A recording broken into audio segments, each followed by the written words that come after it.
long overdue edition of the Board Podcast.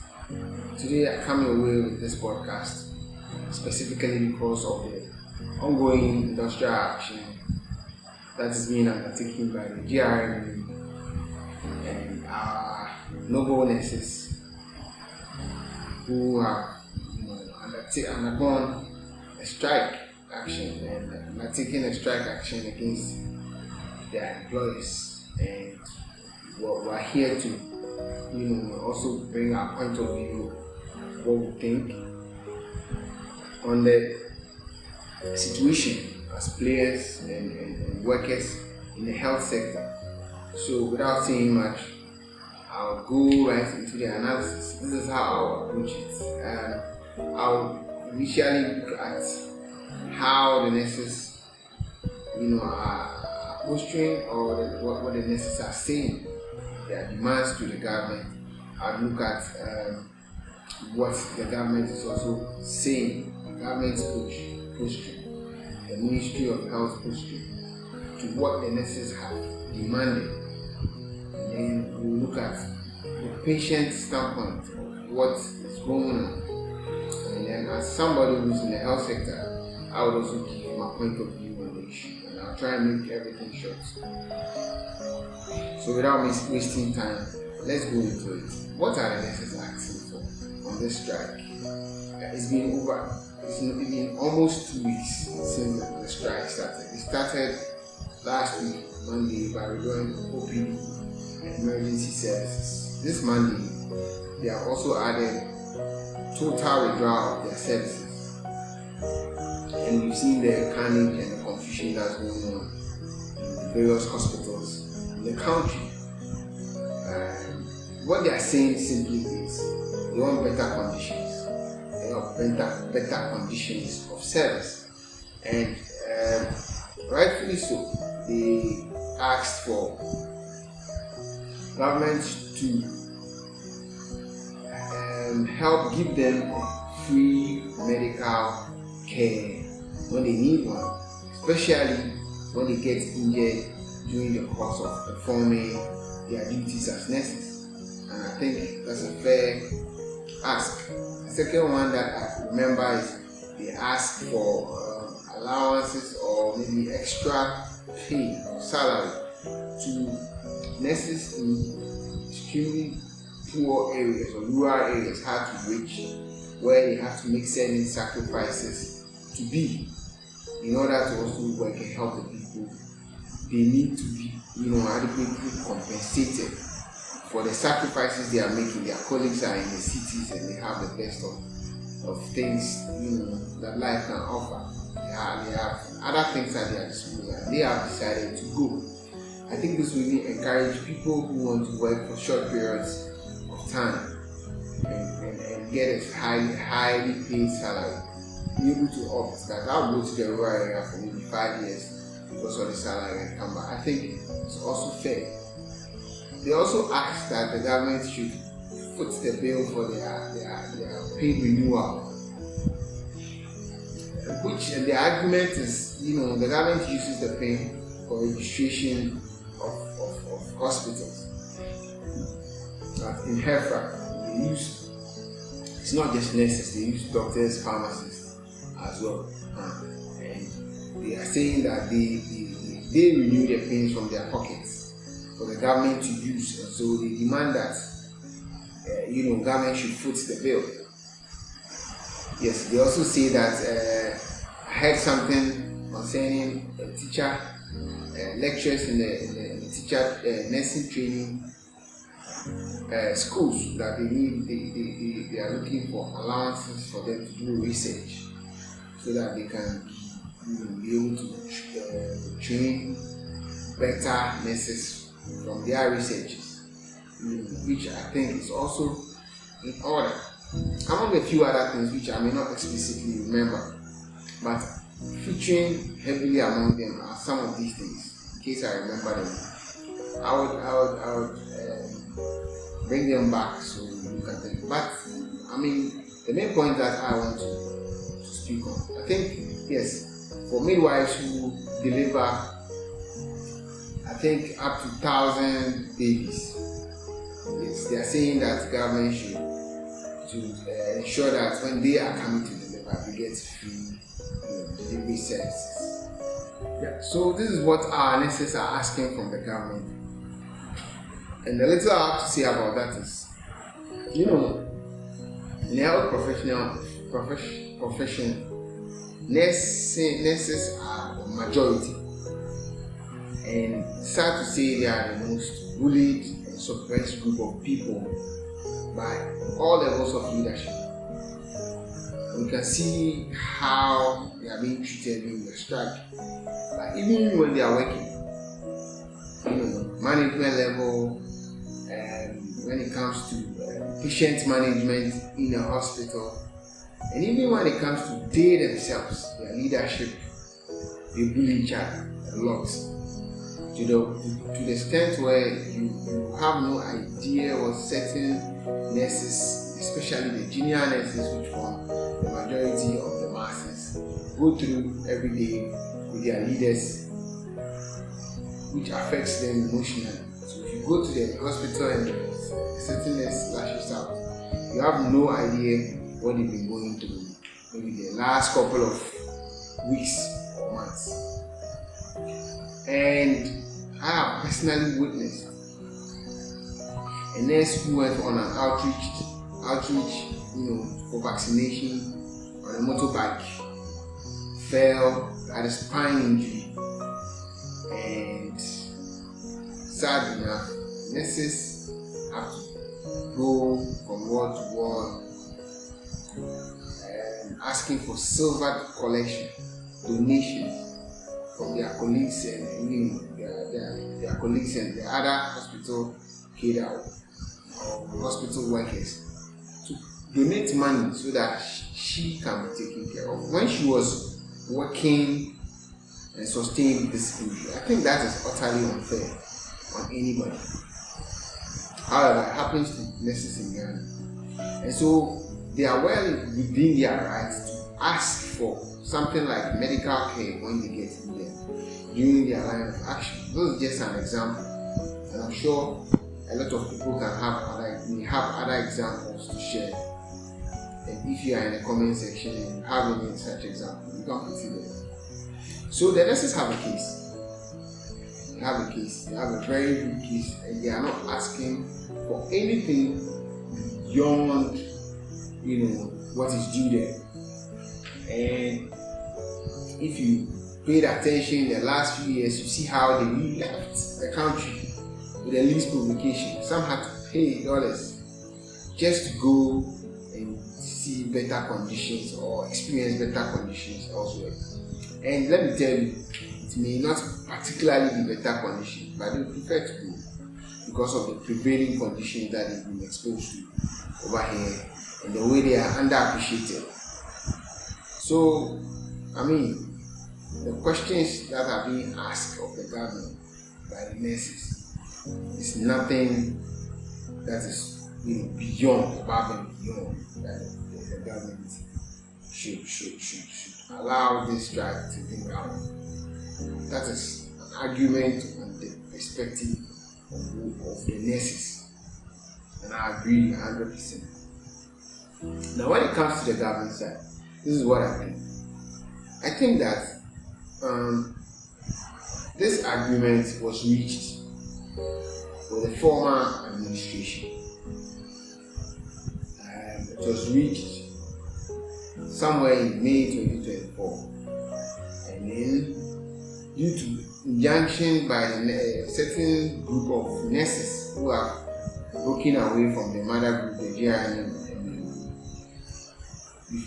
before the previous government could do something about it, an injunction was served to the GRNB by this breakaway group.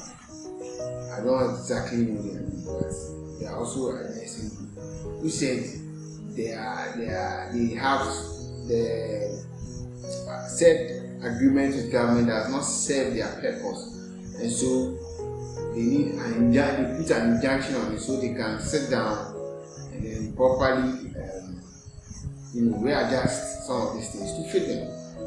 they went to court, they came out of court towards the end of the year. I think because of the elections and everything, the agreement was represented to the current government, and it had been signed by the previous government. So you can understand the position of the current government. However, government is a continuum. Just like patient care, you need to continue what the previous government has signed their signature to. They have engaged a couple of times, and the stance of the nurses now is that we have finished the negotiations with them and we signed the agreement. So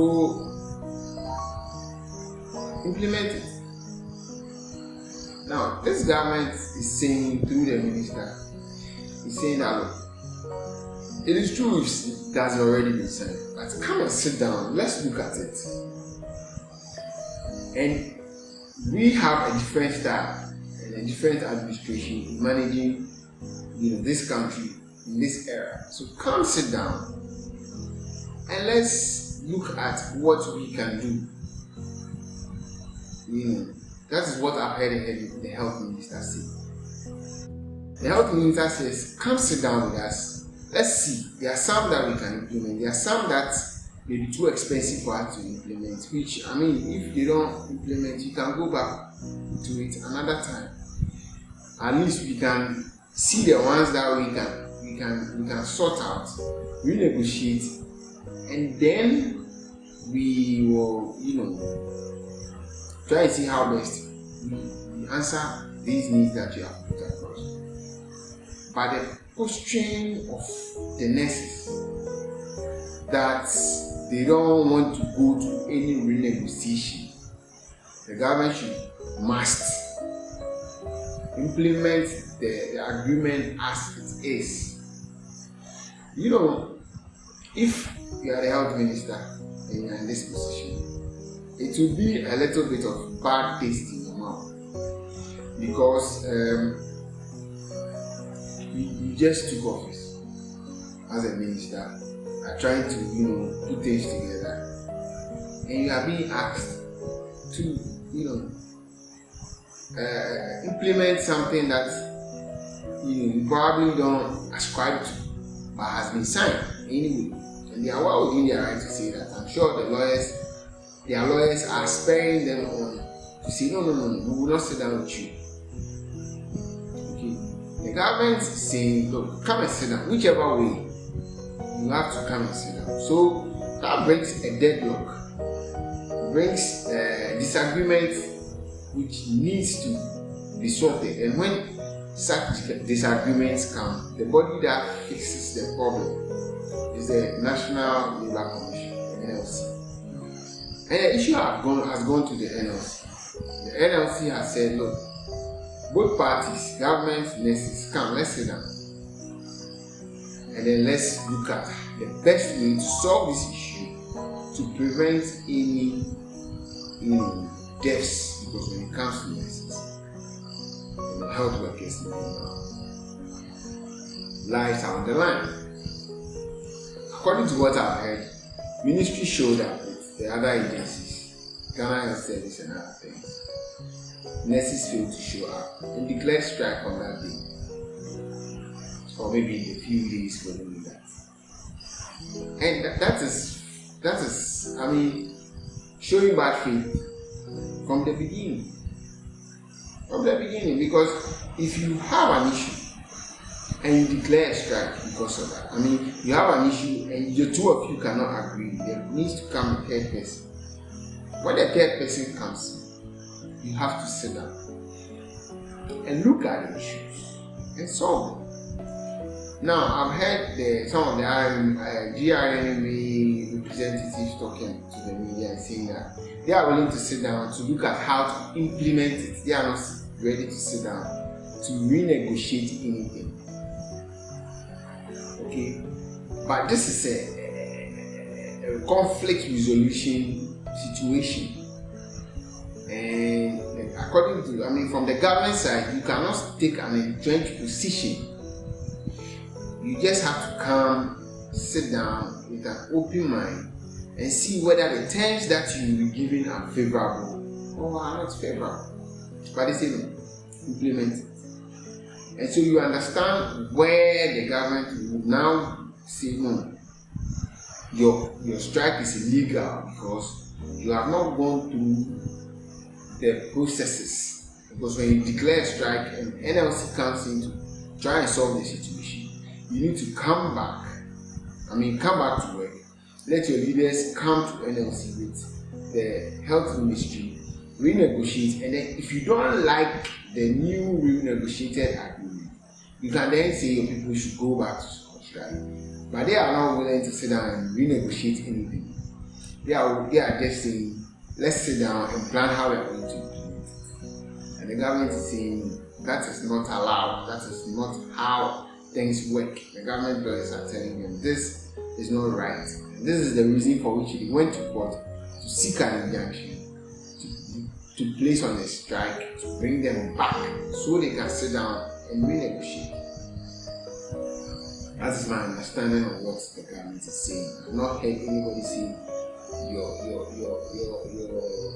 demands are unreasonable and that they are not going to accept, at least for the little listening that I have. And most importantly, in the health profession, everybody can be a patient. It doesn't matter if you're a doctor, you're a nurse, you're a health minister. Everybody can be a patient. So imagine if you are pregnant as a nurse and you're on strike and you go into labor, or you're asthmatic and you get an attack, you get any emergency, and you go to the other hospitals that are working, like the privates and the child that are working. Will you be proud enough, being a patient, to say, I'm one of you guys, I'm on strike, now I have an emergency, so please attend to me? Knowing very well that there are other people in your position who need the same help from you. That is what the patient is experiencing now. See, when two elephants fight, it is the grass that suffers. This is a typical example of such a situation. And so from the patient's position, this looks very bad. I think both parties are fully aware. And I think that at this point in our nation, this is the least thing that we need. We are just recovering from everything that has happened to us in the past few years. And we are picking up just for this to also come and disturb the peace and stability of the country. So I think that in as much as we are all patient, let's look at it that way. We are all patient. Me sitting here, I have medical conditions. And even if I don't have medical conditions and I'm traveling on the road, anything could happen to me. And then I'll land somewhere and I'll strike. If God does not, save my life, come in to save my life, then it means that I'm gone. And you see, don't forget it. Our patients are the very people we interact with. Our pastors, the teachers of our children, our former teachers, schoolmates, they are our patients. It may not be yours, but it may be somebody's relatives are also patients to somebody. So let's look at it in that vein, both the government and the nurses, and be able to sit down and arrive at an agreement. And you see, what you are doing may not affect certain high-profile persons directly, because they have their nurses and nurses. When they go to they go. But the poor people, the very people like me and you who can't travel, they are the ones we seek to protect. In this case, my outlook on all this, in bringing this to an end, is that this is looking like an ego battle between the government and the leadership of the nursing front. It has nothing to do with the actual matters or the actual facts in discussion. You see, the posturing of both parties, especially the nursing leadership. How can you just declare a strike? Something will affect this country adversely, and none of you is in the country to monitor or supervise what is going on. You are in other people's countries where healthcare is working. If you get an emergency, you get access to help.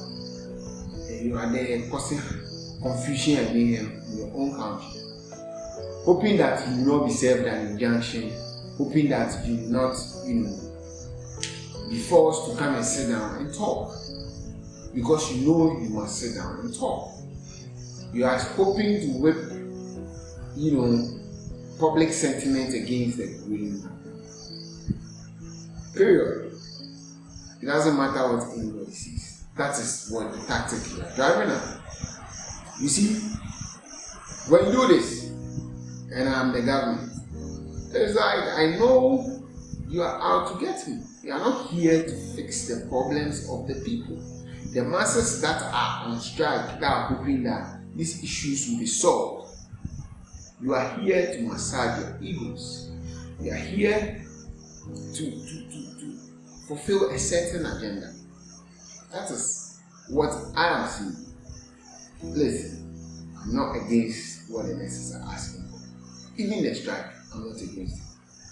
In principle. But I'm not for where the strike is going, when people must die until somebody bows. That is what I'm calling an ego battle. The government also has an ego. He's saying, look, come and sit down. I've not heard anybody saying that, to hell with your needs, or we are not going to mind your businesses. No. But they say, come and sit down. Until we have sat down, we have brought an injunction. And I've heard some nurses saying that is inflammatory. That is saying that we don't respect you and we will not do what you are. No, that's not what God is saying. But that is how it is looking like out there. Okay? Now, to the general nurses, I'm speaking to you. Be careful that somebody does not use your suffering, your genuine plea, your genuine needs, to fight their own personal battles. Be careful that your leaders do not hijack the needs that are genuine for other purposes, because that's what I feel is. The very fact that they are all not in this country, at the same time that the strike is ongoing, and they are sending messages, the national leadership, I think that is so wrong. That tells everybody what you set out to do when you declare the strike. And as a health professional, I think that is so distasteful. And you are misleading your people. You are misrepresenting your people. You know what will happen. And I don't think it should get it, but it looks like it's getting there. The health ministry has seen that they are not getting anywhere with the leadership. They are not getting through to them. By now, they should have gone back, strike a deal. They are not getting anywhere with you guys, so they are trying to find alternatives. Even though their alternatives are not the best. But we are not in common time, so that's as they say. So they are trying to, once they are able to find a solution, an alternative to this strike action, they may not be able to fix it exactly as if you are working. Or they are able to weather the storm. Do you know what happens to your front, your group, your association? It loses its grip, loses its power, and they say they are going on strike. So let's not get there. You've made your point. People have died, and that's what you wanted to happen. People have died unnecessarily. Now it's time for you to solve the problem. The posturing does not solve the problem. The ego battles will not solve the problem. If you do not sit down, there is no solution in sight. And what you are doing by, saying they should implement, if they cannot do it, and you are not ready to compromise. Negotiations is a compromise. You need a middle ground. And I'm sure some of your members watching on are very, very uncomfortable and disgusted, but they can't talk. Now, before I end this, I'll speak to the nurses. Now, it's your right to go on strike. Nobody will stop you from going on strike. Nobody is allowed to stop you. But it is also your right to choose to help the situation. You shouldn't be a zombie. You see, you have, some of you have, but if you watch somebody die because you are asking for better conditions, it does not solve your better conditions. So if you are the one who has the soft heart and says, no, I cannot sit home and watch people die, no individual should be able to stop you. When you go there and you work to help the system, of course, you can't do all the work that you're supposed to do. You can't do all the work that the whole group is supposed to do. You go and contribute your quota to remove the guilt of people's death from your conscience. The Christians, the Muslims, the traditionalists alike. That's why I'll call. Now I'm blackmailing. I'm blackmailing you with your religion. And you go there to help. Do not succumb. I'll call on all hospital management to protect those who have opted to help because they are being victimized. Somebody says, look, I want to help because people are dying and I know I can do something if I'm there. Then they will bring task force and people from the association to come and harass them. You have every right to protect them. You have every right to call in the police to arrest those people because it is my right to exercise the strike. If I say I'm not exercising, nobody has the right to come and stop me because the hospital does not belong to anybody. So please, my opinion is that government nurses should sit down and see how to fix this before it becomes an ugly mess. If it becomes an ugly mess and you come back to work and you have some of your own members missing from the market. At this point, I'll bring my small rant to an end and hope that I've been able to convince one or two people to come back and help the system pass. The leaders find a middle ground with the government and work things out. We watch keenly what's going to happen, and if there's any other updates or change of thoughts, I'll come back and express my thoughts on it. I hope we meet again in better circumstances. I'll see you where I episode. Be safe.